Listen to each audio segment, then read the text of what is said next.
करवा चौथ का व्रत पत्नी पति की दीर्घायु और सुखी संपन्न दाम्पत्य जीवन के लिए करती है। यह व्रत हिंदू पंचांग के अनुसार कार्तिक मास की कृष्ण पक्ष की चतुर्थी तिथि को मनाया जाता है। इस दिन सौभाग्यशाली स्त्रियां या जिनकी शादी होने वाली है, मां महागौरी और भगवान शिव का आशीर्वाद लेकर व्रत का संकल्प करती हैं। फिर सारा दिन निर्जला और निराहार रहकर चंद्रदेव के दर्शन, प्रार्थना, पूजन के बाद ही व्रत को खोला जाता है। प्रातः काल सुबह उठकर स्नान आदि करके सरगी का सेवन करती हैं। सरगी में सास अपनी बहू रानी को फल, मिठाई, भोज्य पदार्थ इत्यादि के अलावा सुंदर वस्त्र, गहने और श्रृंगार का सामान भी देती हैं। सुहागिन स्त्रियां पति की मंगल कामना के लिए 16 श्रृंगार करती हैं और सुंदर थाली सजाती हैं।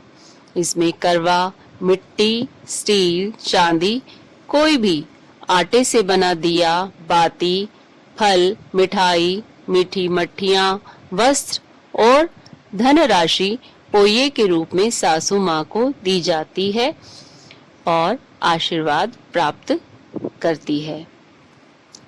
करवा चौथ की कथा का भी बहुत महत्व है। कथा का श्रवण करना और उसमें बताए गए नियमों का श्रद्धा पूर्वक पालन करना ही इस व्रत की सार्थकता है।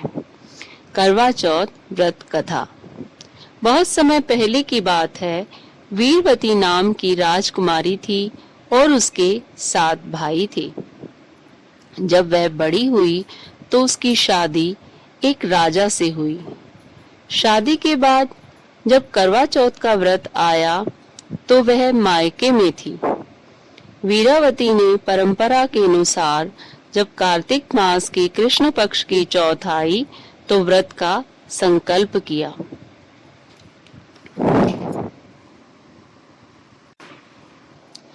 वीरावती बहुत ही कोमल व नाजुक थी। पूरा दिन निर्जला और निराहार रहने के कारण वीरा बेहोश हो गई। 7 भाइयों की लाडली बहन वीरा का कष्ट भाइयों से देखा नहीं गया और उन्होंने दूर पहाड़ी के पास आग जलाकर कहा कि चांद निकल आया है। वीरावती को अपने भाइयों की कही बात पर पूर्ण विश्वास था तो उसने चांद को अर्घ देकर अपना व्रत खोल दिया। भाइयों ने बहन के लिए स्वयं स्वादिष्ट सात्विक भोजन परोसा। वीरा ने अभी पहला निवाला तोड़ा था तो उसमें बाल निकल आया। दूसरा निवाला तोड़ा तो छींक आ गई। तीसरा निवाला तोड़ा तो ससुराल से खबर आ गई कि उसके पति की तबीयत बहुत खराब है। भोजन की थाली वहीं छोड़ वीरा ससुराल के लिए रवाना हो गई। वह बहुत दुखी थी। उसके अंतर मन में बार बार यही विचार आ रहे थे कि ऐसा बुरा समाचार क्यों मिला, मेरे पति की ऐसी हालत क्यों हुई।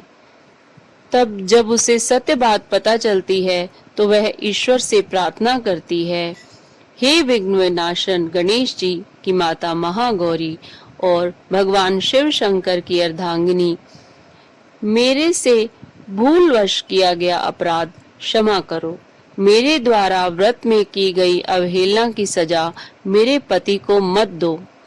उसकी प्रार्थना की करुण पुकार सुनकर गौरी मैया बुढ़िया का रूप धारण करके आती हैं और उसकी सारी बात सुनती हैं और उसको एक चांदी का सिक्का देते हुए कहती हैं कि महल के बाहर जो भी कन्या सदा सुहागिन का आशीर्वाद दे उसे यह सिक्का दे देना और अगले साल पूर्ण श्रद्धा विश्वास के साथ व्रत के नियमों का पालन करते हुए उसे संपूर्ण करना।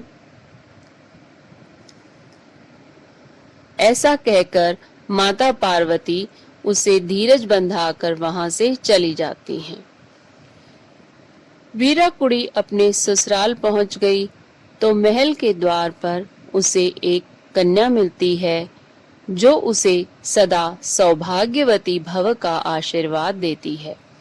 तो वीरा ने अपने पल्लू से बंधा चांदी का वह सिक्का उसकी हथेली पर रख दिया और बुढ़िया माई द्वारा बताए गए संकल्प को पूरा किया।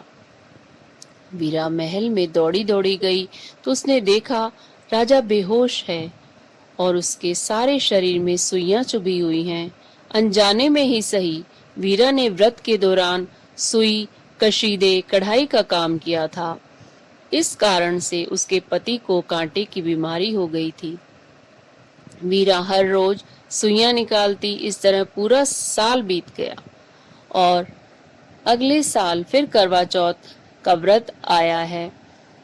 वीरा फिर सभी रीति रिवाज के साथ व्रत रखती है। वो जब अपने पति का सिर गोद में रखकर सुइयां निकाल रही होती है, तब करवा बेचने वाला आता है। तब राजा के शरीर में एक ही सुई बची थी। वीरा रानी दासी को राजा का ध्यान रखने को कह कर जाती है। इतनी देर में जो बची हुई सुई थी उसे गोली निकाल देती है और राजा को होश आ जाता है। तब दासी अर्थात गोली को रानी समझ लेता है। पंजाबी में दासी को गोली कहते हैं। जब रानी वीरावती वापस आती है तो उसे गोली अर्थात दासी बनकर रहना पड़ता है। वीरावती ने फिर भी अपना व्रत संपूर्ण किया। एक दिन राजा किसी दूसरे राज्य में जा रहे थे। उन्होंने रानी से पूछा, तुम्हारे लिए क्या लाऊं? रानी अर्थात गोली ने हार श्रृंगार की मांग की। राजा ने दयावश गोली से भी पूछा, तुम्हें भी कुछ मंगवाना है? वीरावती ने राजा से एक जैसी 2 गुड़िया लाने को कहा। राजा गोली यानी दासी के लिए हार श्रृंगार का सामान लेके आए और दासी के लिए यानी कि वीरा के लिए एक जैसी 2 गुड़िया ले आई। वीरावती गुड़िया के साथ ये कहती, रानी थी वो गोली हो गई, गोली थी वो रानी, रानी थी वो गोली हो गई, गोली थी वो रानी, रानी थी वो गोली हो गई, गोली थी वो रानी। राजा ने एक दिन ऐसा कहने का कारण पूछा तो उसने सारी कहानी सुना दी। व्रत के प्रताप और माता के आशीर्वाद से राजा को पुरानी स्मृति वापस आ गई। राजा को बहुत पछतावा हुआ। राजा ने वीरावती को फिर से राजसी सम्मान देकर उन्हें अपनी रानी बना लिया। रानी सी और रानी हो गई, गोली सी और गोली, रानी सी और रानी हो गई, गोली सी और गोली, रानी सी और रानी हो गई, गोली सी और गोली। वीरा रानी की सच्ची श्रद्धा, विश्वास, निष्ठा के कारण उसे अपना पति और मान सम्मान वापस मिला। बोलो विघ्न विनाशन मंगल कारण श्री गणेश जी की जय हो। माँ महागौरी, भगवान शिव शंकर की जय हो। शिव परिवार की जय हो। ओम।